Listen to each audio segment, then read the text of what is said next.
सद्गुरूंची कामगिरी. सद्गुरूंची कामगिरी कोणती? आरशावर धूळ पडलेली असते, ती बाजूला सारायला सद्गुरू सांगतात. आपले चुकते कुठे ते सद्गुरू सांगतात. सद्गुरू आपल्याला मार्गाला लावतात. स्वप्नामध्ये तलावात पडला म्हणून ओरडू लागला, तोच जागा झाल्यावर ओरडायला थांबला. सद्गुरू जागे करण्याचे काम करतात. मला करायचेच, काही उरले नाही असे ज्याने म्हटले त्याने सद्गुरू खरोखर केला असे म्हणावे. एखादा सुखवस्तू गृहस्थ मी स्वस्त आहे असे म्हणतो, पण ते काही खरे नाही. मन जोवर गिरक्या मारते तोपर्यंत तो स्वस्त आहे असे नाही म्हणता येणार. शिष्याच्या भावनाच गुरुला गुरुपद देतात. जो शरण जातो त्याचा कार्यभार सद्गुरू उचलतो. ज्याची दृष्टी रामरूप झाली तो खरा गुरु. जे चिरकाल टिकते ते गुरुपद समजावे. खरोखर सद्गुरू म्हणजे मूर्तिमंत नामच होय. गुरुने सांगितलेले अक्षरशः पाळणे हे खरे साधन. संत कुणालाही देहाने कायमचे लाभले नाहीत. संतांना भगवंताचा जो ध्यास असतो तो महत्त्वाचा आहे.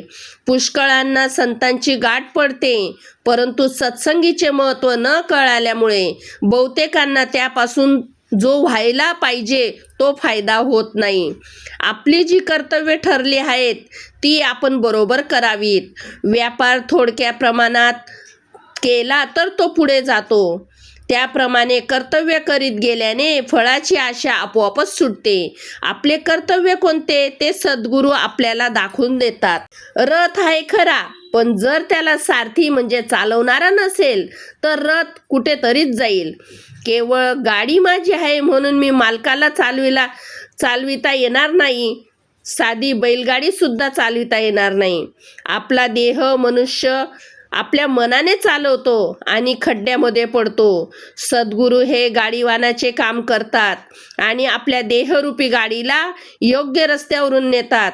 आपण नेहमी भगवंताच्या अनुसंधानात मग्न असावे आणि गाडीवानावर विश्वास ठेवून निर्धास्त असावे. मग कसलाच धोका उरणार नाही.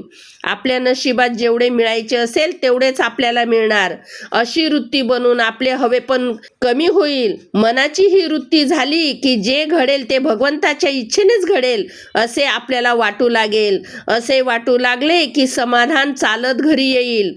पण हे सगळे होण्यासाठी आपल्या अंतःकरणाची शुद्धता हा पाया आहे. श्रीराम जय राम जय जय राम.